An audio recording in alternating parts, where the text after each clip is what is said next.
Good afternoon to you. It is 4:38 on Tuesday, January 31st. Hope you're well. Hope your family's good. Hope if you're in central Indiana, hope you're staying warm inside. But this is just a quick cast. Wanted to talk a little bit about what's been going on. There's actually a lot of stuff happening between the games. Purdue, of course, defeated Michigan State on Sunday.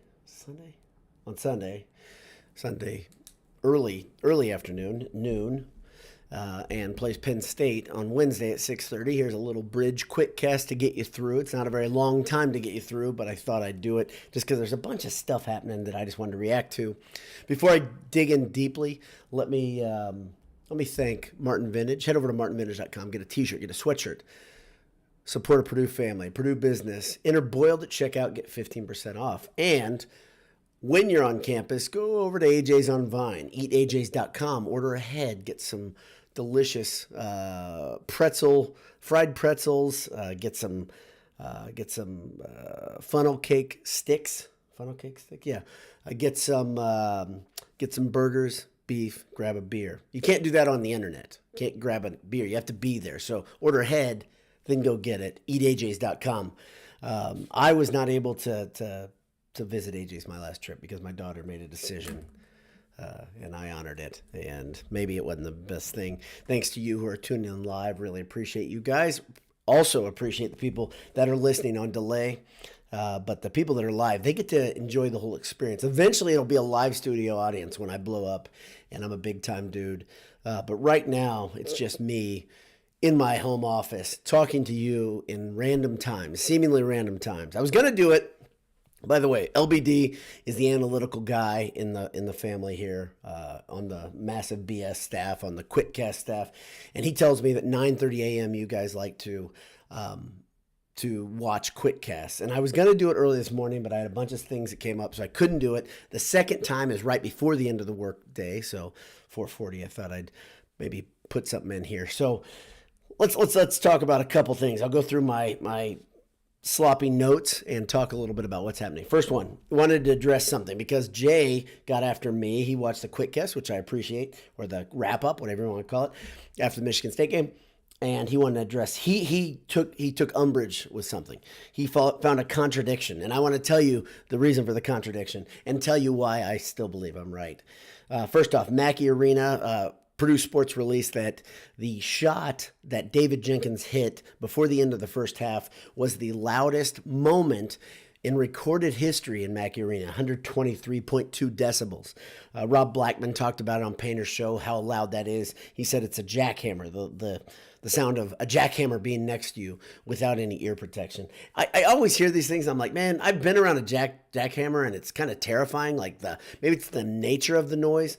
And I've been in Mackey, and I'm never even a little afraid. But I did tell my daughter, I said, you're going to get this moment in this game. Like I think I told you guys during the QuickCast, where it'll get loud, and you'll be like, oh my gosh, now it's so loud, it feels crazy, because she's got some, she's hard of hearing. She's got one partial hearing loss in one ear. But I kind of wanted to warn her, because loud noise bothers her. I don't feel like we ever got there, and I feel like the reason we didn't get there, I wanted to confess something again. My daughter is not the biggest basketball fan. She wanted to be there to meet Mason Gillis. So we went out to get a bite to eat right before halftime because she had to eat lunch because we were at that weird noon tip-off. So we go out to get some Freddy's outside of 117 there. And I'm watching the game, the closing minute and a half on the screens, and Jenkins hit the three, and then right after Izzo had his tech. That three was thunderous, okay? And that's the moment they said they got that 123.2 decibels. But the thing that I was looking at, kind of the whole game, I've been at louder games. I would stand on that. I will, and I don't know if there's a way to measure this, especially since it's past the fact, but it was not the loudest game to me. And even that 123, that was an isolated event. I completely believe. Why wouldn't I believe that it was 123 decibels? But it just didn't seem like as loud of a game as there have been at Mackey Arena, really in recent memory. But my Rolodex of games kind of goes back a little farther. And some of you guys, not any of you guys on here, well, some of you guys actually it does.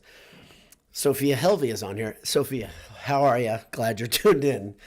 always get a kick out of that.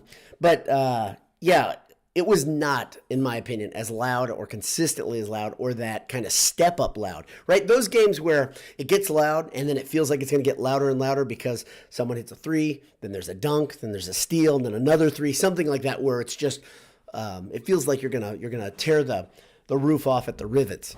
It wasn't one of those games, and part of that was just because Purdue was in cruise control. So I'll defend my spot, my opinion on that to enemies, foreign and domestic. My pal Jay turned on me there, said he said I was out of line. I'm going to go with me on this one.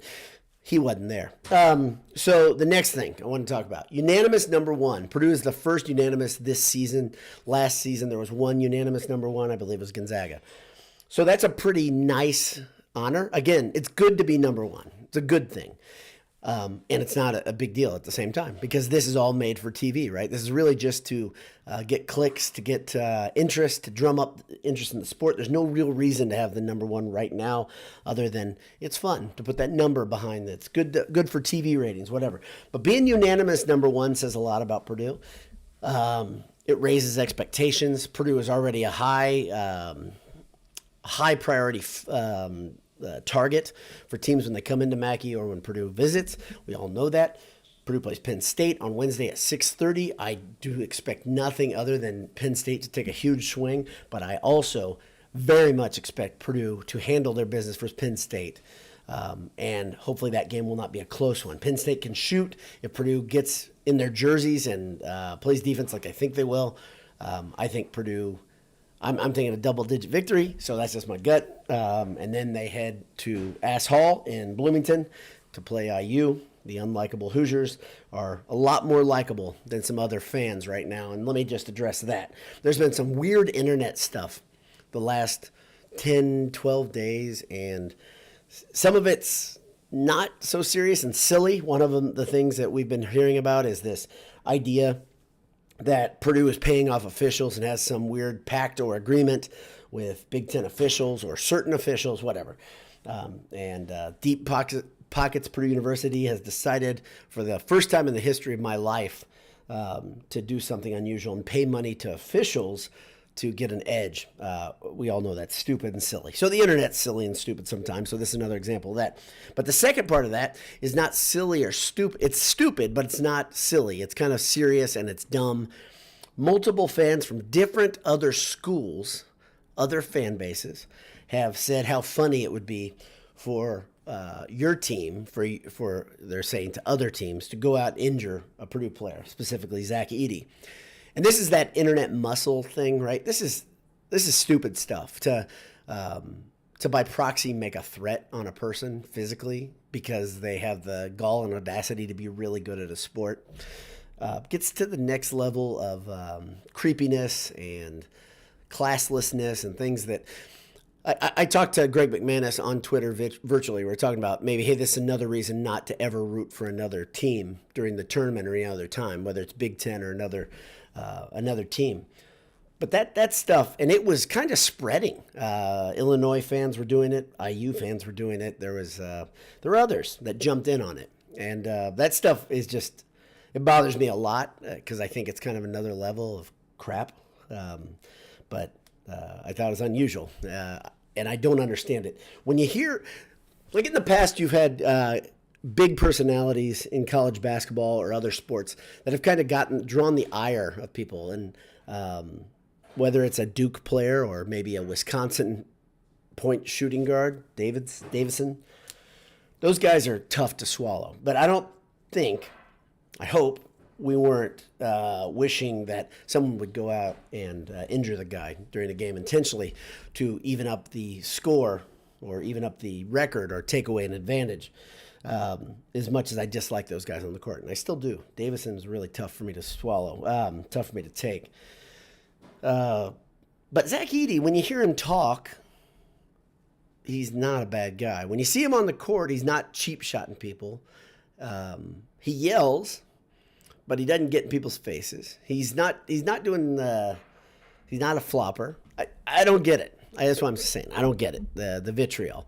I know it's tough to not be as good as somebody. I know it's tough to be shorter or less physically gifted because I've been that way my whole life. but wish ill on that guy. It's pretty weird. So that's kind of an if you aren't up on this phenomenon, good for you. You're not on in social media or deeply into it. That's good. But I've heard a lot about it, and it bothers me, and I thought I'd address it. So, and finally, one thing I wanted to talk to you about was the Purdue football team is getting some momentum. We saw them at the basketball game. I saw that young coaching staff, which is incredible. When you see them all together in person, how young they look. I think the average age was either 34 or 36 on that staff.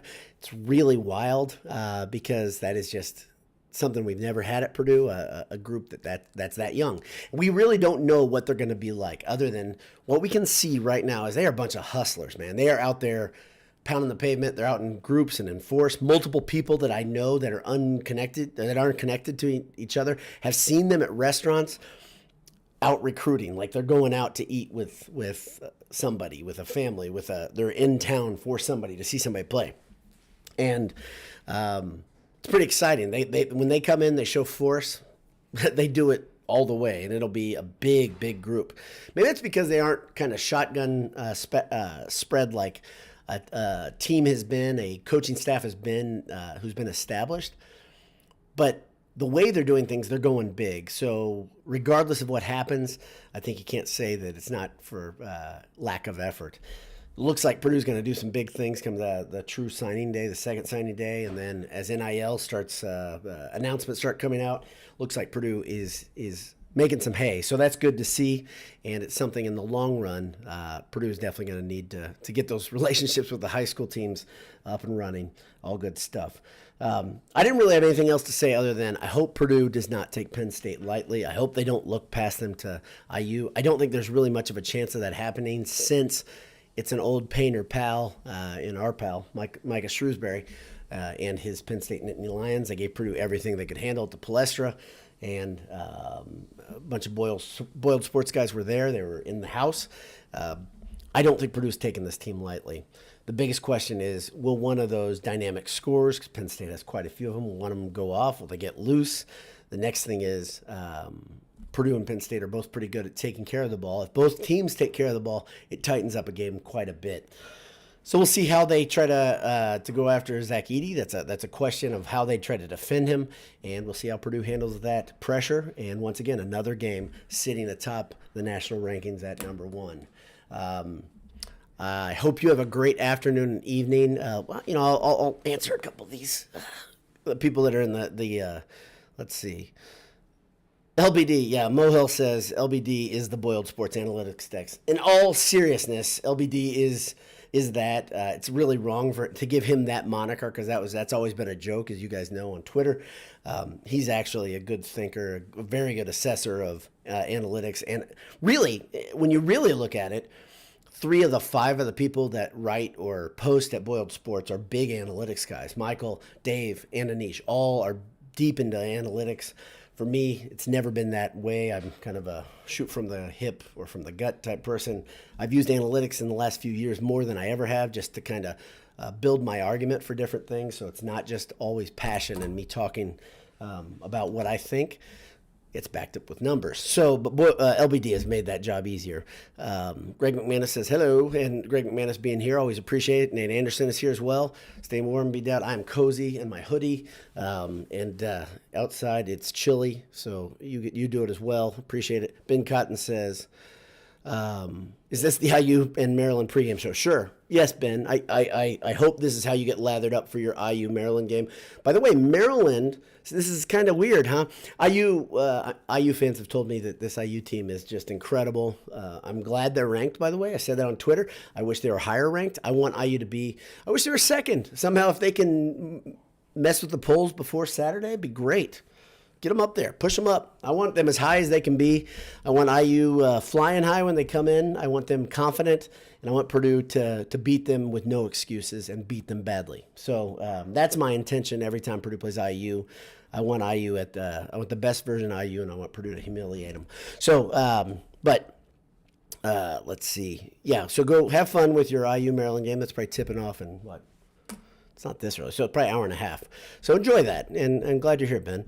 Michael Gordon says he's excited to hear about the dumbasses. And yes, I already gave you a little taste of that. Internet dumbasses are a real thing. Sorry, Sophia Helvey, for the language, but you've heard it from me before. Yeah, they're a thing. And there's something everybody has to deal with on the internet. It's people that would say things on the internet that we never say in person. I hope these are examples. When people wish ill, physical harm, whatever, on someone else, I hope these are examples of that. I hope these people are contrite. I kind of hope they have a little bit of a conscience about it and they heard about it. I know some of these accounts got shut down. Good. I don't know how they were shut down. That person shut them down or if a third party did it. Regardless what it is, I'm glad it happened. So Elliot Kroll says, love Braden, Jenkins, Newman, Gillis, Edey lineup. I got to tell you, there haven't been many lineups that I don't like watching for different reasons. There have been some weird ones at times, but you're starting to see Painter has done a better job this year at fashioning what we see on the court than he has in previous seasons, kind of putting together lineups that, are a 1-2 punch. Part of that's just because there's so much talent on this team. Let's be real honest. It's harder to do it when you don't have this much talent. When you've got guys that are coming off the bench that are good, it's almost like, when Purdue's bringing Travion Williams off as a sixth man, you're going to look better. When Purdue's bringing Trey Kaufman-Renn off the bench, and he's not only, he's not sixth man, he's eighth, ninth man, it's impressive. He is a good player. He'd be starting, like I said the other day, for almost any team on the Big Ten. He'll be starting for Purdue in the near future. He's going to be, like Painter said the other day in his on the Matt Painter show, he thinks he'll be an all-conference type guy. I think he could be even more than that because of his work ethic. When guys have that type of talent plus that type of work ethic, that is a hell of a combination. So, yeah, I agree. That lineup's great, and many of these lineups are very, very good. Will Hill 93 says that's why Jay was mad. He paid big money to get those refs to make sure there was good Purdue game going on. Good job, Mo Hill. Yeah, Jay does that. That's the thing. The ace in the hole for Purdue athletics is Jay Money's deep pockets, and that's probably absolutely accurate. That's a good point. I didn't think about that angle, but yeah, it's right here close to home. That's why I didn't think of it. Hosehead says deep pockets. Where's the NIL guy? He's at. Down in Miami. The Purdue doesn't play on the same field as those programs. Let's be real honest. I've said this over and over. I hope you can spread this idea. Whenever someone starts talking about NIL infrastructure, it means those programs used to cheat and they already had cheaters set up. Now they can do some of this stuff above board, but much of that, the way they pay the money, the way they make promises, this is stuff that's been around for a while. And that's why Purdue has been so darn bad at it. Even when Purdue, well, I can tell you a story someday. Maybe I will. Many of my friends at BS know the story about something I saw when I was in college that was an example of Purdue not being completely above board. And it was the weakest, worst cheating I've ever heard of. It was something that I don't even know would have gotten on the radar, but it showed how bad Purdue was at that. This is way back in the late 90s. I'm not going to get into it on here, but Gatlinburg Bears says they're 2.5 dogs versus the Terps tonight. Yeah, that IU juggernaut is 2.5 underdogs, 2.5 point underdogs. I don't find that possible, as good as IU is. I've watched them play for the last 5 games. They're incredible. They're amazing. Stupendous. Fantastic team, IU. They're back. Woody is an incredible coach. He's a genius. So that's what I got to say about it. Michael Gordon said, this is the first I've heard of those two internet trends. Thought I was connected. Sorry, Michael, to let something out of the bag. Maybe you're an edgy internet guy. Part of the issue is we have a lot of people that follow us, which is a great blessing. We have a lot of people that tell us things, and then things pop up in your feed because of the other things that are in the feed. But it's wild. This stuff is wild, and it seems ridiculous, and I'm glad I got to bring you some breaking internet Purdue news here on the QuickCast. Greg McManus says, by all reports, Willard was complaining about the fix being in when they played at Mackey. It's helped. It's helped this who's cheating. Who cheating? It's okay. So he's saying that there is Willard from Maryland said that the refs were helping Purdue along. So there's another team, another conspirator in this great Purdue Ref Payoff thing. So Maryland is involved too, and I'm sure Michigan State is involved because Izzo has been complaining for the last freaking 3 weeks, right? 3 weeks, 2.5 weeks about Purdue. since the first time they played him. So I'm sure Michigan State fans are up in there.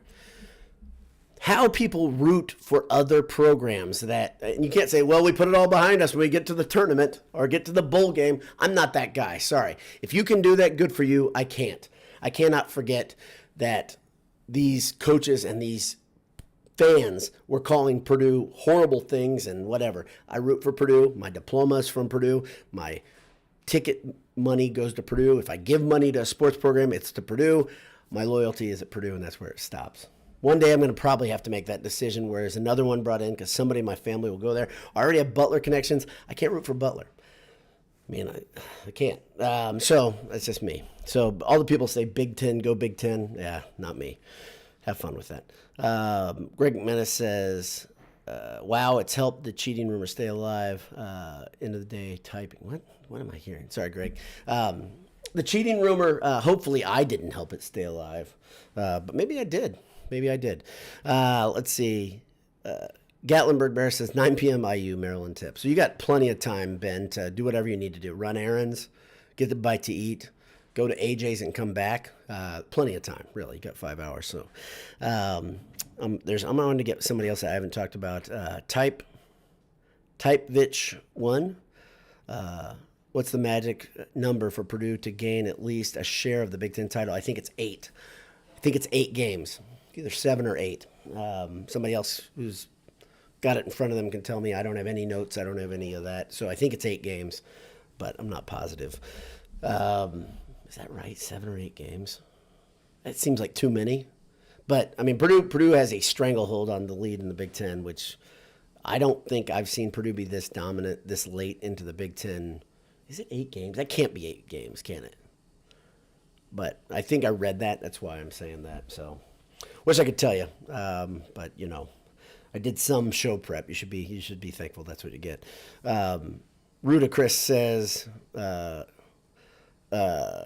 Rutgers and Penn State, maybe the exceptions, right. To the teams that I would root for, I would root for Penn State. That's a good point. I think that's what you're talking about. Yeah, I think I would root for Penn State because I know Micah Shrewsbury. So there you go. I've got a personal connection. I have no personal connection to any of the other teams. In fact, I don't like them. So, yeah, I guess there'd be an exception. That's fair, and I appreciate that. Calling out my inconsistency, there's plenty of it. I say things sometimes, get a little bit ahead of myself. Yeah, I would root for Penn State. Right now I've got nothing but love for Micah Shrewsbury and that great staff. I mean, you got tons of connections on that staff, so it's a very good point. Thank you. Ted Berkey says, I have family in Illinois, but forget them. I want them to lose every game. Yeah. And yeah, I mean, I don't think family's enough to make you root for a team. I do think though, if one day if my son makes a sad decision, go someplace else other than Purdue, if he's watching right now, he sometimes tunes in. Paying money to another school or paying part of his tuition, which is what our agreement's going to be, that'll be tough for me not to have a little rooting interest, especially if it's something that he really enjoys. But you can bet that every time Purdue plays them, it's going to be a Purdue sweatshirts, Purdue flags, whatever. Randall Kindig says, need Northwestern to lose. Keep pushing the other teams back. Typevich says, do I still disdain Wisconsin? Yes. Yes, I do. Yes. Yeah. Yeah. I disdain most teams in the Big Ten, and maybe it's illogical, but many of them I could give you a good reason. Others I could give you a reason, like I was in the arena and something happened, and that's not fair. Whenever you have these massive state schools, it really isn't fair to paint them with such a broad brush. But when you see them on the internet all acting with a certain kind of pattern of behavior, I know there are idiots in the Purdue fan base. When you have a school of 40,000 people, you're going to have morons. But to have a bunch, like a wave of morons or morons piled on each other like lemmings, that's a different level. And what we've been seeing from, I know not all Illinois fans, because there's a couple that I like. There's a couple that I like a lot.